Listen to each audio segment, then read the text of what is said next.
Catwoman 34, Ram V and Fernando Blanco on the art. We obviously had the big cliffhanger. Also, Quite a team. Blanco's last issue on this book. No. Yeah, I know. I did not know this. I did not either until Ramvi was tweeting about it earlier in the week, and disappointed to learn. Mm-hmm. But why? Other books? I don't know. I don't know if Blanco is moving on to other things, other projects. Obviously, he's been on Catwoman for a long time. He's 25, he was on, right? Like on like no, earlier. He was on. Oh. He was on a lot of Joel Jones's run as well. Whenever she wasn't drawing it. That's right. Yeah. Well, this makes me mad. Irrationally mad, I should say, but still, man. Yeah. Well, be that as it may, last issue, of course, ended with Father Valley finally making his move, and Selina ended up in the water, possibly left to die, but Batman was showing up to save her. It turned out to really be him. He really is there. We start this issue with them. Would you believe it? On a rooftop. Where else? Yeah. I actually really like this exchange. I like their kind of chemistry here. It felt very in line with kind of like, this couple who kind of were on a break, but obviously still have all these feelings for each other, and this is not like an awkward interaction or anything like that. It feels kind of sweet. Do you know what? This issue is really smart because it makes you feel a little bit sorry for Hadley when Batman talks about how Hadley put on the bat signal, and Batman's like, "You've got feelings for her, don't you? Because you really care." And he's like, "Well, maybe I do. I'm not really sure yet. But I mean, how am I supposed to compete with you?" And he's like, "You don't." You're like, Batman's right. You don't. Yeah. We're never going to see you as an equal.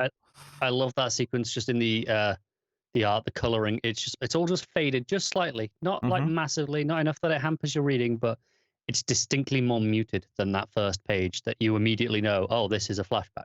Yeah, it doesn't actually look like it, but it kind of made me think of Batman Year One art in a weird way, even though that wasn't faded. It's flat. Yeah, it's just the flat, and I think the colors as well because of the oranges and the yellows. It's just got that color. I can see palette. But you go back to the present day, and it's more of a direct orange in the backdrop. So yeah, but yeah. So Batman's done some research on Father Valley, or Carl Senke, as we should be maybe calling him. We probably will just call him Father Valley. I'll never remember that. No, it's Father Valley. Yeah. But yeah, so he gives her that, and again they have a nice little bit of chemistry. Because she tells him about Poison Ivy, and he's like, "Hey, do me a favor and keep that secret." And she mentions that Simon Saint's behind it, which I assume might even nicely come up when he goes to see Simon at some point in Batman, because we know that's obviously we got Fear State shit coming up. Yeah, yep. Or even says at the end both this and Nightwing, I think at the end both said next Fear State. What I say? Sounds about right. So, and we get this 2-page layout with the city, the probably Alleytown and the surrounding areas specifically. And it's like all these like pop-up panels of what Father Valley has been up to and all of the planning that he's been doing, and going to Penguin. And what I really liked actually is that this issue gave us a reason for the why he blew up that church at the end of the annual. Yeah. It gave us a very specific reason as the issue goes on. Yeah, because we were wondering why a man of faith would blow up a church, right? It was in the line of sight, basically. Yeah. And so that's what we know. He holds way more. Like, he can have all these Bible quotes, but really he's just about killing. Yeah. That's what he's good at. Yep. So, yeah. That 2-page splash, I admire the craft of what it's doing. I did not enjoy reading it. The way the panels are angled, they're like, right angles. It has like a 3D depth effect. The green pop-ups with the narration boxes for those. It kind of made my eyes fuzzy trying to read them and like orient the angles in my brain. I just didn't enjoy reading. It wasn't pleasant. I appreciate this is very specifically a me problem, and I expect this will not translate to most people. No. But the way my eyes just try to focus on this, I struggled with this page. But I appreciate the craft of it. Yeah, I think I was fine with that. I mean, obviously, if it's too extreme, it would be a problem, but it's just enough to get the effect without being... It was okay at the top. It was at the bottom, right in the middle of the page, like that panel. Like the bottom, in the middle, just the one just slightly to the right. That got me. Just even looking at it now makes my eyes fuzzy. It's probably because it's closer to the vanishing point, so it's more extreme and cramped. So what I did not expect was Selena to go straight after him. Like that's not what I was expecting next from this issue. Yeah, and to do the old sword push closer trick. Yeah. You know? Oh yeah, I mean she goes in the window. He's like takes off his hat and coat, and it's like, all right, let's go. And we get another excellent fight sequence in this series. This run has had many of them, with them sword fighting. And not that there's an issue with their sword fighting. However, being a nerd when it comes to bladed weapons, you don't sword fight with katanas. They're a 30-foot long razor blade that will shatter upon impact. Those are used for parrying and stuff. So the fact that he's going at it with a broadsword and the katana, I just want to point out. Well, it looks cool. To be fair, I will say he does snap it quite easily. Yeah, I mean, it's her sword that gets snapped. So I mean, it is. Yeah, but like, we're what 3-4 hits into it. You know, 3 hits and then he snaps it. Yeah. Yeah, like I'm just saying, like it's maybe he's not going full, full impact because he's toying with her. Maybe he's toying with her. I don't know, but just seeing, the katana like that. I remember my uncle had pointed that out for when I was trying to enjoy Highlander as a child. I've never forgot that fact as long as I live. Because you were there going, you dick, why would you ruin this for me? Yeah, give me the prize, not that one. So Hadley is at the church. There's question with the police why he blew this place up specifically. They look at a map, but it's a specific type of map. It's a map for skyscrapers and like the height. I don't remember what it calls it. It's a planning map. Height survey. That was the word. Survey. Yeah. So I thought, okay, that's interesting, and he's sort of putting 2 and 2 together. And it's basically, we go back to the fight again, all really fun stuff. I particularly enjoy the page of her jumping out the window and then whipping and then sort of coming in another window a few floors down. I thought that was a really nice sequence. Yeah, that was real nice. Really cool stuff. And then we find out that there's basically a sniper rifle set up with like a remote, right? It's sort of an automated sniper that is pointing right at Catwoman's sister, and that's why he blew up the church, because it was in the way of where he was going to have his sniper rifle set up and where she would be in the balcony. And it tells me that this building now can't be too far away. I don't know wrong, the church was in the line of sight, but yeah, she sits in the same spot. But okay, so he's accounting for wind and whatever. I'm assuming during this, because it's on a remote, he's not compensating in the moment. That it can't be stupidly far, otherwise he would be having problems here. Oh, yeah. For sure. I mean, well, yeah, no, I do know that when it comes to that is why usually most snipers have a spotter that does those adjustments and stuff. Then the farther you get away, this has got to be a couple of 100 meters at most. Well, yeah, which is why it feels believable to me that this one building was the main problem. Like, everywhere else you could go was just at a bad angle or something, and so. And it is called Alley Town too, which would mean that like it is a narrow part of the city, right? Like you'd think like everything is a lot closer together. So blowing up the one church would improve the eye line better, So the internal logic checks out. Yeah. So yeah, Selena does the whole lets herself to get stabbed and pushes herself on the sword to get to him and get to the trigger. But it turns out he had a second one anyway, because of course he's a bastard. Why wouldn't he? Right. And sets it off. And he also jumps out the window here with a parachute to get away, which is a really nice panel actually. I really like because there's also an explosion, which I'm sure Selena's fine, but it looks good in the art. Like that explosion coming out the building looks really nice. Yeah, no, it does. But all I could think of was Kite Man. Oh. Especially after watching the Harley series, all I could think of it's a parachute. Come on, it's not a kite. No, I know. There's a difference. So I'm sure you're gonna get to the final panel here, so I don't want to spoil it. Sure, yeah. So you get there. Oh yeah, okay. Well, yeah. The big thing is that Hadley's running up to save Selena or her sister, whoever's there, when he sort of figures out why this building was taken down, and he's sort of diving for the sister, and then the final, couple of panels reveals that he did push the sister out the way, but he himself is the one that got hit, and he looks pretty dead. He looks, Yeah. I don't think he's coming back. No. Here.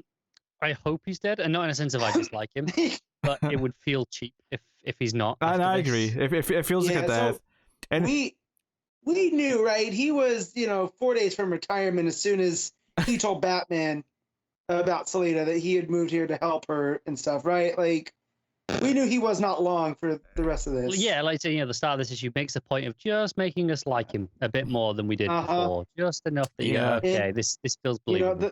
The fact that he goes to the bat signal and all of that stuff. He's getting these big character moments. You're going, oh no, no, and then when you realize he's close to Maggie, it's like, oh, this dude's gonna eat a bullet, isn't he? It's the sort of thing where, like, I get why this character eventually was probably going to die, and this issue convinced me that he was. I didn't necessarily think it was going to happen at the end of this issue, though. But that still came as a bit of a surprise that it came so quickly. I definitely thought he was going to be collateral for Valley, like the final salvo for Valley.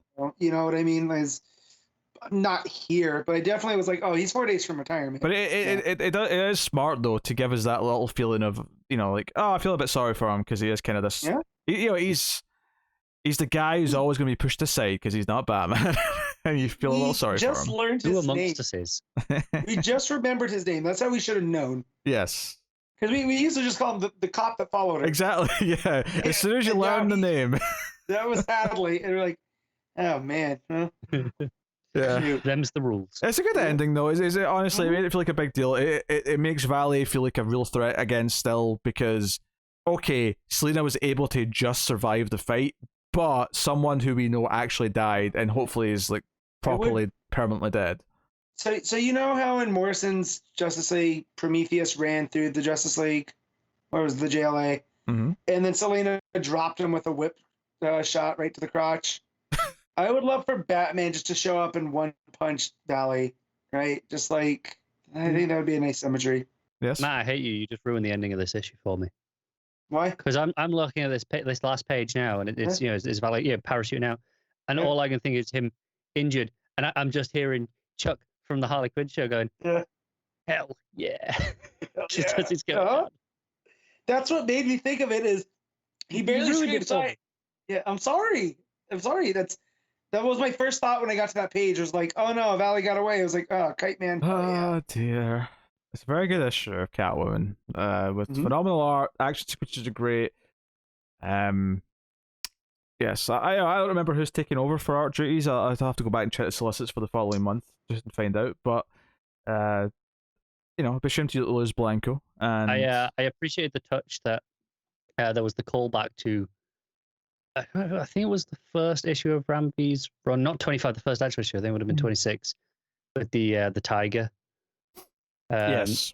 And that being the standout imagery from that issue. And Blanco just killing it and kind of just throwing that back in here on Blanco's fan list. It was a really nice touch, I thought. I will say that I don't like Blanco's. It is good. I don't think it is his best work. But I don't know. What's that? Last issue from Blanco was better. So like it's good, but I don't know if it's the inks or the colors, or does he do all the art? Is that all him? I don't think so. Belair does colors, I'm pretty sure. I don't know about inks. Some of the stuff, it just felt a little bit off. And I don't think it was necessarily the line work, but yeah, it wasn't like, it was so good. I don't think it was the strongest effort. He does pencils and inks, and then Belair does the colors. Gotcha. So like some of the stuff during the fight, where it like the white backgrounds and stuff, I actually agree with this. Adley, it suffers a little bit being so bright. I think Blanco has looked great in this run. Especially the colors have done wonders for helping his art, though. The oranges, the blacks, all the shadows. It's sort of the same sort of thing we say about Perkins on like Swamp Thing when he was on Green Lanterns for a bit, where he excels in the shadows. Right. I felt the same about this fight, where the light, even though it was necessary and that was the point of the sequence from a narrative perspective, it meant it was probably not the strongest art we have seen. Yep. So, but again, it's still very good. And when he gets back to the fight in the dark, where like she's tumbling out the window, and she cycles back in, it's back to being top tier. I think this is obviously part of the art, but a lot of this is just the writing. But I think the rush of adrenaline, realizing she's going straight after him, and kind of the standoff as he's taking off his coat and she's basically getting ready to square up to him. That's exciting. That moment, they've done a great job of building up him as a villain over the course of this arc, or even two arcs at this point, really.